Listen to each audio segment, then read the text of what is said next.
Hello, everyone. Today I'm joined by the beautiful Kay Newton, and Kay and I have known each other for a few years, and we're going to be talking about midlife transition and in the years beyond that as well. Kay Newton is an environmental artivist, and you'll hear more about what that means as we talk. She's also a writer and an eco warrior based in Mallorca, Spain. She's originally from Yorkshire. Nearly 40 years ago, she sailed from the UK on a boat and never swam back. Having raised a family, run a successful cleaning business, midlife coaching practice, which is where I met Kay, and an eco farm. She's now retired between the sea and the mountains. And today, her weekly beach cleaning walks turn ocean plastic into bold art, raising awareness of plastic pollution and toxicity. And her art has been featured in local exhibitions, community talks, and just recently in a museum in Mallorca. She's also secretly writing a memoir for her first grandson, and her message is clear, and it always has been clear. Midlife and beyond are times for reinvention where activism can be quiet and creative, and an average life can be extraordinary. Kay, welcome. I'm really excited that we've talked again after all this time and all these changes. I think it's amazing, isn't it? I don't know how many years we've known each other. We've never ever met, Mm, but we've been really good friends on Facebook, and it's been lovely to see your journey as well. I mean, you've gone through so many changes as well, which yeah, is what life, midlife and life is about. So, yeah, yeah, I'm really excited to talk to you. yeah, me too. And that was, I think it was 5 years ago we met when you spoke on my first ever Women Reinventing Midlife Global Summit. Do you remember that? I do, yes. I can't believe it's 5 years ago, though. Five It only years seems like ago. 2 minutes I ago. know. I know.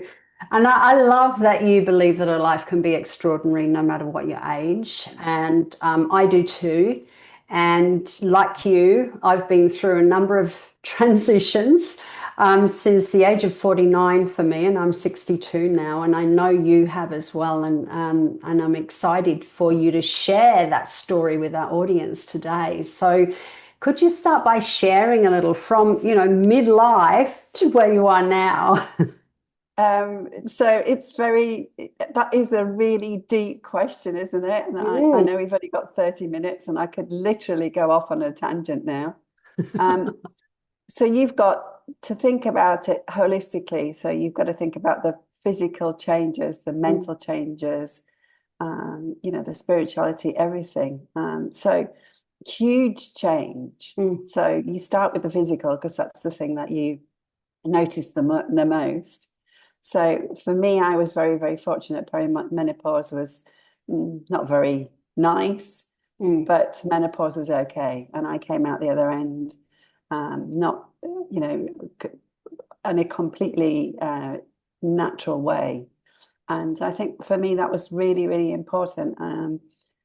My parents, my mother and my grandmother had never talked about stages of life. It was just something that would never happened. So coming out, learning your own way, you're finding your own path, for Mm. me was really, really important. So that was one side. The other side was um, my husband decided to go and find a job in Zanzibar in Tanzania. So we actually left Mallorca and in 2015 and went and spent 5 years in a two-roomed, tin-roofed house by the beach in a completely different country in Africa. I was still resident here, so I had to move myself to and fro from the islands, from island to island. Um, and in that process, I found myself homeless, as in I couldn't be in my home in Mallorca because it was rented. I couldn't be in Zanzibar because my visa had run out. So I ended up walking the Camino de Santiago. Right. Yeah. So that was 3 months, 700 and something kilometers. And that was also very life-changing. And to do that at midlife, I think was really profound. Mm. Um, when I met people, they said to me, why are you walking the Camino? And lots of people had extremely spiritual reasons, losing a member of the family, trying to find themselves. And when I was asked, I would turn around and say, oh, tax purposes. And you could see them all go, what? But it was, I needed to be resident in Spain, couldn't live in my home. So I was in Spain, but I was walking the Camino. So yeah, what else has happened? Oh, well, we moved down here to the beach, to a little apartment. We really, really downsized. We sold our big finca in Inca and moved here to a two-bedroomed apartment. I have the mountains to walk in. I have the mountains I'm looking at now. I have the sea behind me. And I found myself walking the beach one day and thinking, my husband's just gone to Africa and he's finished his career. He was born in South Africa, so he started his career and wanted to end his career, sort of end his career in Africa. And I thought, I came to Mallorca on a boat. I'd love to find some sailing expedition or something that I could be involved in. And I found a group called E-Expedition, a group of women sailing around the world, looking at the 5 gyres of plastic, but in a scientific way as well. So sailors, ordinary people, and then scientists, all female, wanting to look at what plastic is doing to our bodies. And for me, this was such a big, deep part of who I am. I've always talked about, we talk about our hormones in relation to taking HRT and menopause, but we never talk about it in relation to the toxicity that our lifestyle is creating in our bodies. So for me, this was really, really important. And I got to a 3rd interview. I was so excited. I thought, yeah, I'm actually going to get on a boat. And then COVID came along. So they lost their funding, they lost the boat. I ended up doing a virtual voyage, sitting here at the computer and pretending to be at sea. Is that right? 2 o'clock in the morning, we were a group of women from all around the world, and we did what we would have done on the boat, but we had to do it virtually. One of the things I had to do was I had to do a small experiment on my beach, and I found myself on my hands and knees picking up plastic. And this lady came up to me, a local lady who was walking a dog, and she said, what are you doing? And I said, I'm picking up plastic. So she said, here's more, here's more. And I was saying, no, it has to be just in this square meterage that I'm counting. Anyway, we got talking. Marilyn and I have become really good friends. And we started a group called Colonia Neta. We're a group of nearly 20 people now who clean up. We're volunteers, and we clean up the village. Wow. And there I was, all of a sudden, retired in a 2-bedroomed house by the beach, clearing up rubbish. And you could see my husband going, she's turned into a rubbish collector now. I just don't know what I'm going to do, And I had all this plastic everywhere, and I didn't know what to do with it. And then one day, Marilyn is picking up the plastic, and she's saying, oh, and it was quite angry, And I said, no, we can't do it like this. We have to do it with love. If we're going to pick it up, it has to be with love. And that led me to creating the series I Love Colonia. And I never knew that I would be a plastic artist, that I would turn this plastic into something that people would love to have in their house. And so that's how it started. It's just a series of progressions. And I think this is really, really important, that you don't know what's around the corner. And it's not important. And the important is to find what gets you out of bed on a morning. And once you find out what gets you out of bed on a morning, then that's where the passion, that's where the spark in midlife is. It's true, isn't it? It's kind of like it's about doing what speaks to you, even though you don't know what lies ahead of that. It's just sometimes it's about taking the first step, because you started doing it for pleasure, didn't you? To create something out of what you picked up. Yeah, exactly. I wanted people to make a realization that, we live on this beautiful planet. We live in this beautiful area of the planet. And yet it's getting trashed, literally with trash. Yeah. And what can we do with it? Well, it all goes up to the skip. From the municipal skip, it goes somewhere, but nobody really knows where it goes. Yeah. And it's just waste. It's Yeah. just burnt or it's put in landfill. Yeah. And that to me is just, it's a crime. So yeah, that's how it started. Yeah. And the thing is, the art is beautiful. Like I've seen a number of them that you've posted on Facebook, and the art is really beautiful. There's one on the wall behind you. There's a wave on the wall at the back, Ah, which we've kept. yes, I can see. Yeah. But I have some here which I can show as well. I don't know if the camera will pick this up well or not. Oh, it's beautiful, Kay. But it's they're mainly hearts and waves. Yeah. But this has got microplastics that we find a lot on the beach. So these are nurdles. So do you Wow. know what a nurdle is? No. Exactly. So a lot of people don't know what nurdles are. So you're not the only one. Nurdles are prefabricated plastic. So it's the actual ball of plastic that is then made into some product or other. And these are normally shipped in containers. The containers fall off ships, and then we end up with them on our beaches. And of course, they're so tiny, the fish think they're eggs. Oh, So the fish eat them, and then we eat the fish, and then we wonder why our midlife bodies, particularly women who are delicately hormonally balanced, mm, are off kilter. mm, Maybe it's not just menopause. Maybe it's because we're toxic. yeah. So that's, and the other one is ear, and it took me a long time to realize that the earbuds, people use them in their home and then they put them into the toilet and then flush them away and they end up at the sea.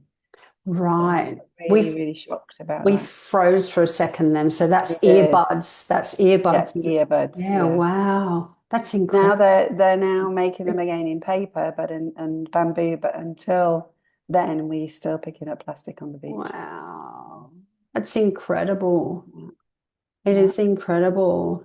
So even the thought, I never even realized that we are ingesting plastics from Plastic. fish that have eaten plastic. Yeah. That's, yeah. We are ingesting plastic in everything.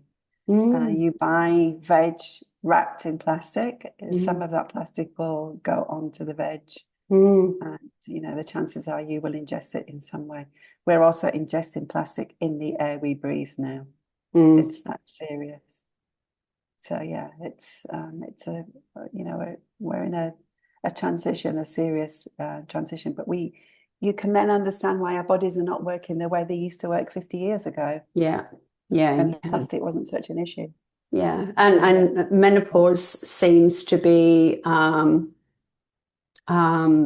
people seem to suffer a lot more with menopause these days. Their yeah. symptoms are really extreme, and that's probably And why. Mm. and that's another, when you think about the symptoms, maybe the symptoms of menopause are not symptoms of menopause. Maybe it's the fact that you've been taking on toxicity for 50 plus years, Mm. and all of a sudden your body's going, okay, so now you're going to go through menopause, but also you've got to deal with all this stuff. So, Exactly. yeah, So, menopause, I've always said that stress, exacerbates the signs of menopause, but it sounds like toxicity does as well. So, we do. I think it's something we just do not talk about. We Mm, don't. We've got into that. Some people have got into a habit of looking at the back of the packet of the food and going, okay, it's got loads of E numbers in. This is not going to be healthy to eat. I'll put it to one side. But have you looked at the back of a shampoo bottle and gone, what does this mean? I mm, mean, a lot of it you can't even say. And if I say my mentality is, if I can't say it, I don't pay for it, yeah. which is a bit broad. But if you can't say it and you don't know what it is, then it's likely to be harmful. Mm, And we're putting this on our hair, we're putting this on our skin. Our skin is a living organ; it takes it all in. yeah, it does. So if you Yeah. can't put it in your mouth and eat it, why are you putting it on your skin Mm, or your nails or your hair, dyes and things?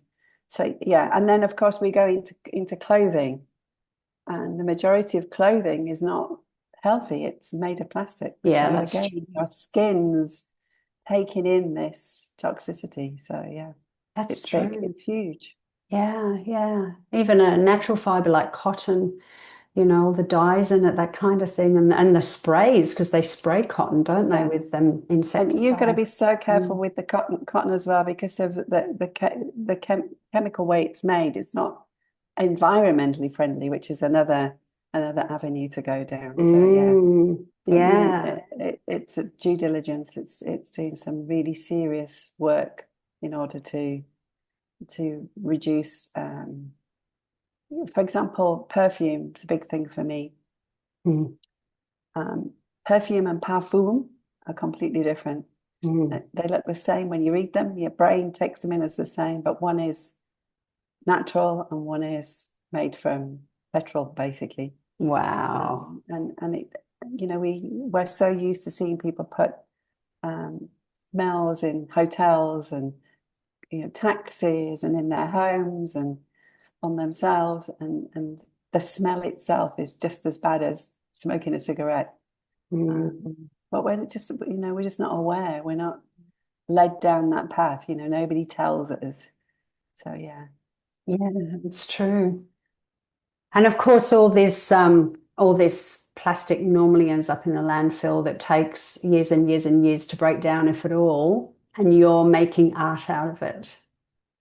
So Yeah. again, when you Mm. think about it, it's another greenwashing. We're told that plastic breaks down, and it does. It gets smaller and smaller. I mean, I have some microplastic here in this picture, for example. I don't know if you can see this one. Yeah, that's beautiful. So this is for a child's bedroom. It has a dinosaur I found on the beach, and it has fireworks around the outside of the picture because here we have a firework display every summer, Mm. and the firework pieces end up in the sea and end up on Wow. the coast. We've had a big discussion with the local government, and we've still got fireworks. So this one's called "Don't Be a Dinosaur," which is, hang on a minute, we're living in a national park. Mm. It's an area of natural beauty. The last thing we should be doing is causing extra environmental pollution. Yeah, So true. that's there for a child's bedroom. It's a serious message. So Again, something else we don't realize, fireworks over the water, yeah, yeah, yeah, contaminates. yeah. No, they do. Yeah. Yeah, and the microplastic breaks down. It does. But we're told it breaks down and in 20, 30, 40, 50 years or whatever, it dissolves. Well, it does, but it doesn't dissolve into thin air. It stays there. The toxic And substances, yeah. yeah, Mm. it's not going anywhere. It's just got smaller and smaller and tinier and tinier. And then, you need a microscope to see it, but it's still there. Mm. Mm. This thing of, oh, 30 years, a cigarette dissolves in 30 years. It's green. For me, it's greenwashing. Mm. Mm. Mm. I could go on and on, but I You won't. Ask me another question. I can see you're really passionate about it. So, how many years ago did you retire? When did you retire? Was it a couple of years ago? Um, I put down the life coaching probably a couple of years ago. Yeah, Yeah. yeah. I decided it was time to move on for me. I felt that the niche group that I was in, I was no longer midlife. I was, in my 60s also. Mm. And I felt that the arena had changed and it was time for me to change. So I decided coaching was, I still coach sometimes with specific individuals, but I don't run my Facebook group anymore Mm. Yeah. and don't talk about that in the same way. So yeah, so a couple of years ago now. Yeah. And what did you notice there, like, when you decided to retire from that? Because it sounds like your life is still full with all the different things that you're doing.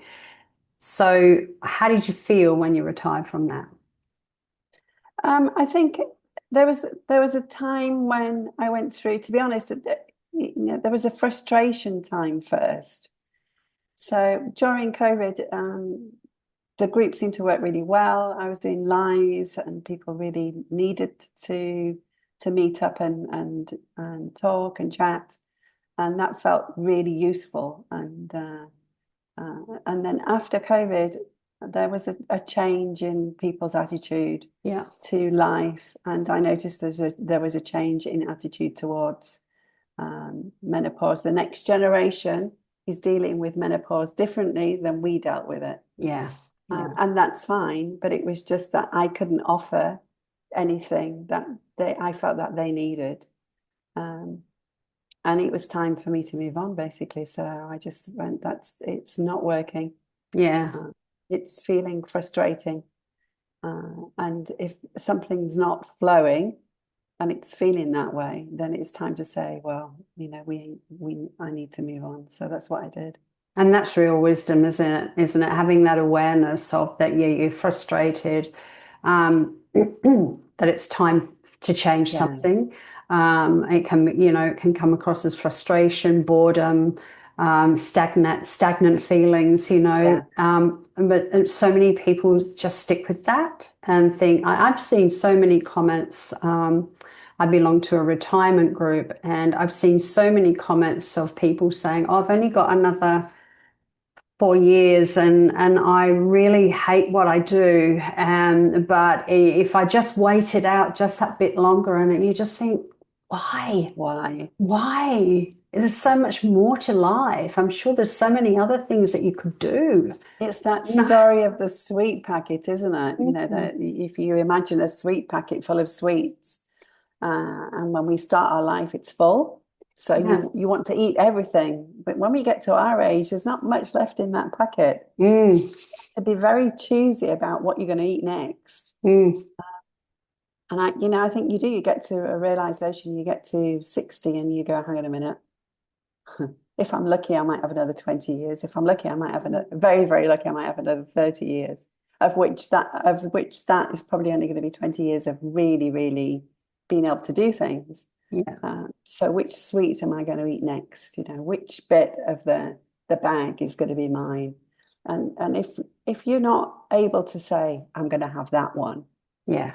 then you've got a problem. And it needs addressing, because nobody else is going to do it for you. Yeah. Um, it's also a mentality, isn't it? I remember my dad, he had a job in a factory, and it was the same for him. He worked 40 years, Mm. and that's something that you did. There was no alternative. That's his job was, and he would do that until retirement so that he could have his pension.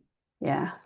And I think the new generations are coming on, don't get the opportunity. You don't get a job for life anyway. Yeah. So they don't have that need to stay in the job. And I think we're somewhere in between. And we sort of realize that if you're going to do it, you've got to do it now, because Yeah, you don't that's know what's around the corner. you So, don't. You don't if you've know. got a wish or a desire or a passion, it's now, not tomorrow. It's now. Mm. Yeah. Yeah, yeah, that's right. And your passion for plastics actually began before you let go of the life coaching, didn't it? You'd already Yeah, and developed that it was interest. Mm. my direction in the midlife section that I really was concerned about the fact that, we were talking about food and exercise and sleep and stress, but we weren't talking in great detail about the other side of stuff, which for me is the environment that we're living in. Mm. Uh, the toxicity that's surrounding us. It could be that you're living next door to toxicity, in that there's a factory next door that's spewing out, you know, but Mm. it could be just that you've bought into the whole thing of, we're going to live in this society where we throw everything away, Yeah, and the majority of stuff is made of plastic. And yeah, it's like, hang on a minute, is this good for us? yeah. I go and get my nails done every week. I get my hair dyed every week. My husband wants me to wear makeup every week. I haven't checked that makeup to make sure it's safe. Mm. Can I eat this makeup? Because if I can't eat it, then I shouldn't be wearing it. Yeah. And those things were really where my passion were. Yeah. Mm, mm. And so much like we were talking about, when you take the first step, you don't know what's ahead. Your work is featured in a museum in Mallorca at the moment, isn't it? Which is incredible. I got very interested in waves, obviously, because I have lots of waves right outside my door. And I decided I wanted to do some bigger pieces rather than just these pieces, which are ideal for gifts. And I started creating waves, of which you can see there's one on the back there. Yeah. And when I had two waves completed, I got in touch with the local art museum that we have, Sabala, which is in our bay. It's literally the opposite side of the bay to me. So if I had a pair of binoculars, I could probably see them just on the bay. And I wrote them a letter saying hello from the other side of the bay and not expecting any reply at all. I think I sent it on a Sunday after I'd written it. And about an hour later, I got, yes, please, we'd like them. I was like, Oh, that's amazing. so, and I was going away to a couple of weeks. Oh, no problem. That's fine.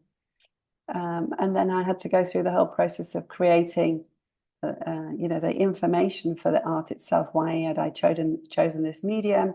And I had no idea. So there was a new learning curve that was literally thrown at me. I had to go and research, what does it mean, an artist's, info, what do they need? So yeah, I'm very excited to have two pieces there. It means lots and lots of people will hopefully see them and make a connection between Yeah, what we're doing and our environment. Yeah. that's fantastic. And so do you sell them on markets or have you got them online? People just Just commission you. word, just word of mouth, Yeah, basically. right. The local village, the local restaurants have been very kind and supportive, and people in the village have bought them as well. Friends, and people say to me, "Are you going to have a market stall?" And I say, "It doesn't work like that. I have to beach comb, and then it has to be washed and sorted, and then the art can be. Then the fun bit starts. The art can be made." And I literally wouldn't be able to support a market stall. I wouldn't have enough. Mm. So yeah, it's just when I can. So So this yeah, takes up a fair sold bit of from your home. time. Yeah, it Yeah. does. Yeah, wow. Yeah. So there's no gap in retirement. Is that already been filled? Yeah. No gap at all. It's I think that's the key though, isn't it? The idea for me of retiring and going, okay, so what's my life about now? Mm. Um, I remember when the children were probably around 9, my oldest was 9, and I watched them splashing in the pool. And, I was a work from home mum then. Yeah, so we rented out our house, so our finca in Inca. Um, so I was, a landlady extraordinaire plus mum at the same time. And yeah, I remember looking at them in the pool and going, in 9, 10 years' time, they're going to leave home, and what am I going to do? Mm. And one of my clients had left me a magazine, and I opened the magazine, and there was the word life coach, and I didn't know what life coaching was. So I did some,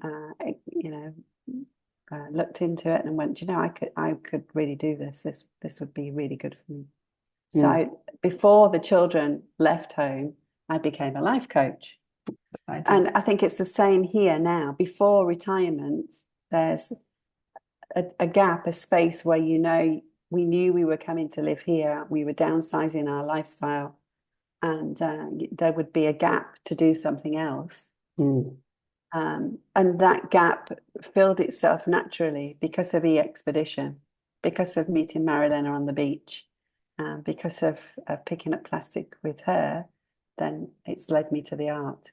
So, but you have to ask that question. What am I going to do Mm.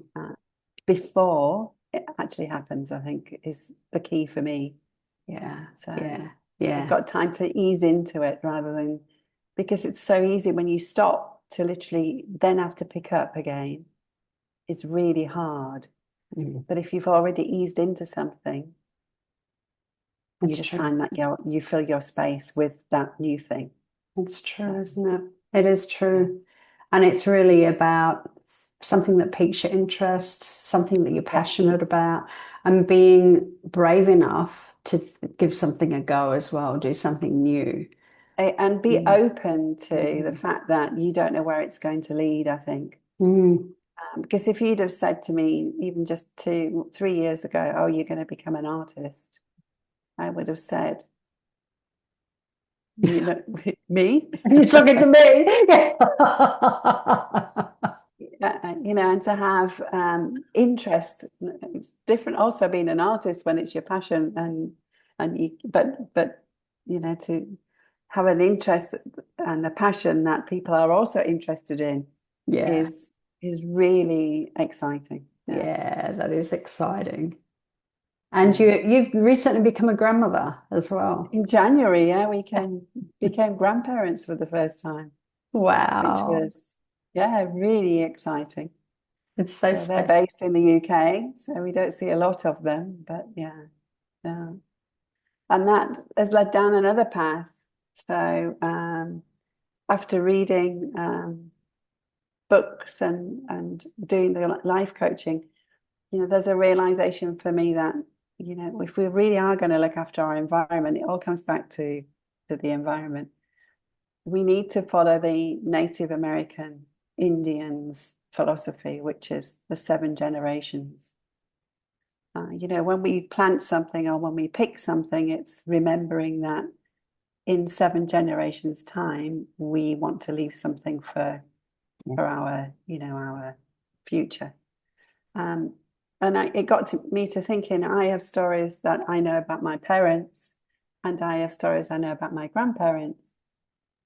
But Milo, our grandchild, is never going to meet these people.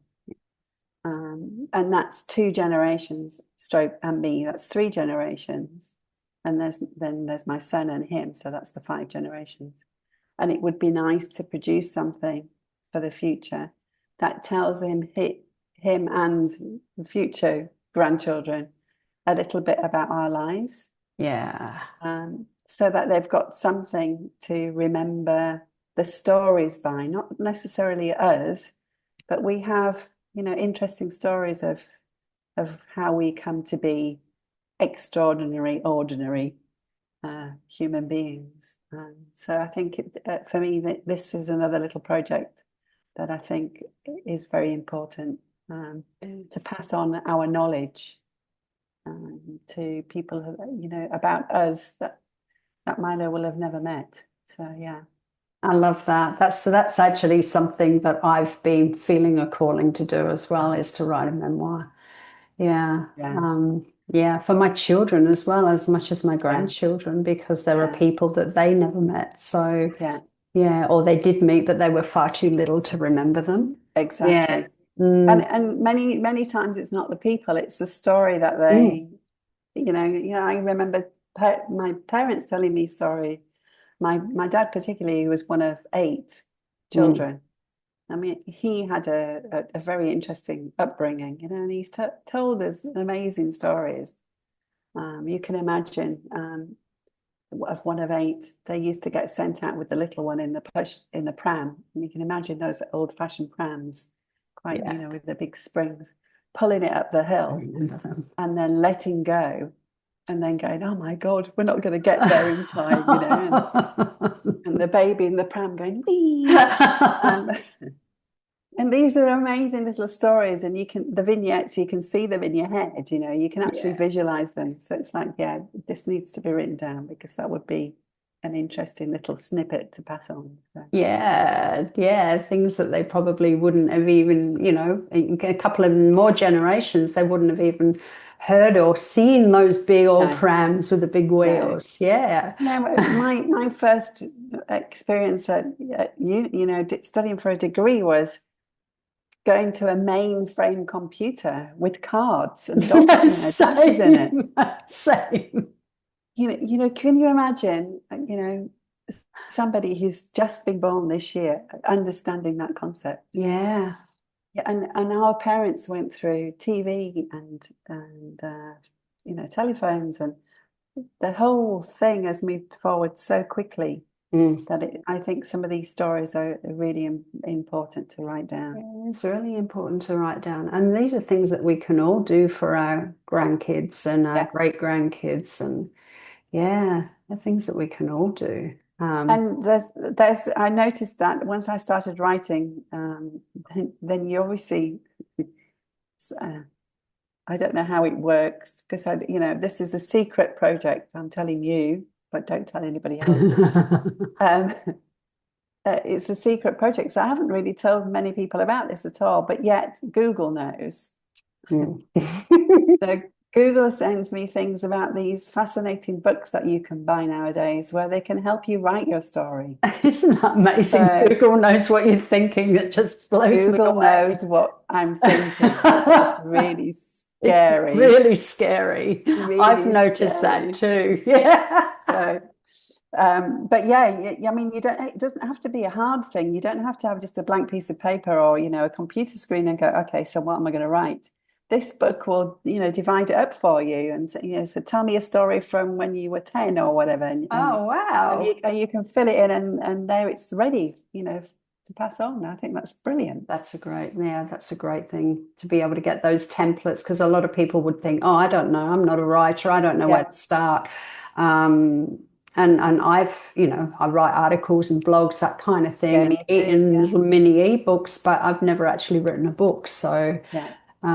yeah, I don't really know where to start. I'm going to give it a go. Yeah. I think that for me, where I started was I just picked up a story. Yeah. Again, it comes down to this heart passion, this feeling in you, and quite often, I've been writing as the years progressed. So you come to a significant birthday, or you come to something that means something, and that sparks off a memory in you, and you go, okay, I'm going to write about that memory. Right now, it doesn't matter what order it's in. Yeah. All I'm going to do is take that memory, write it down. Mm. And then when I've got all that written, and you've 60 years of writing, so there's lots of stories, plus you've got stories from other generations. So, and then you start and put it together as a book. But to Yeah. try and put it together as a book first, it's not viable. You've got to No. do it the other way around, I think. Yeah, I think that's more intuitive that way, isn't Yeah, it? Mm. yeah. Okay, I've noticed the time, and I know we could just keep talking and talking. I said that would happen. Didn't we? We knew it. Is there anything that you would like to leave our audience with? Any tips or insights to leave our audience with to live life extraordinarily in the years beyond midlife? Mm. I think that the key for me is to think that your life is extraordinarily ordinary, unless you are, somebody extremely famous, of which most of us don't want to be. We Mm. just want to live a good, simple life. And that's the key, is to get up every day and go, okay, how can I make today extraordinary in my ordinary way? What Mm. can you do that makes a difference? And if Mm. it's just to say good morning to the person who passes you in the street, good on you. That's Yeah. all that matters. Yeah, yeah, that's true. We make a difference just by smiling at someone, Yeah, don't we? Yeah, we do. We do. yeah. Thank you. Thank you, Kay. My pleasure. Thank you so much for having me. This has been a fabulous conversation, just like it always is. So I've really enjoyed having the conversation, and I'm sure we've got more to chat about when we finish recording. And Press the thank you. stop button quick. Press the stop button. Thank you so much for having me. And thank you everyone for joining us. I hope that you found this content helpful and it's given you some inspiration for your extraordinary life in midlife and in the years beyond that as well, because it keeps going, it doesn't end at midlife. Transitions keep going and going and going. So I trust that you found this helpful. If you have, please remember to like the video, share it, subscribe to this channel, and click the bell for notifications so you're notified as soon as the next video comes out. Lots of love to you, and I'll look forward to connecting next time. Bye-bye.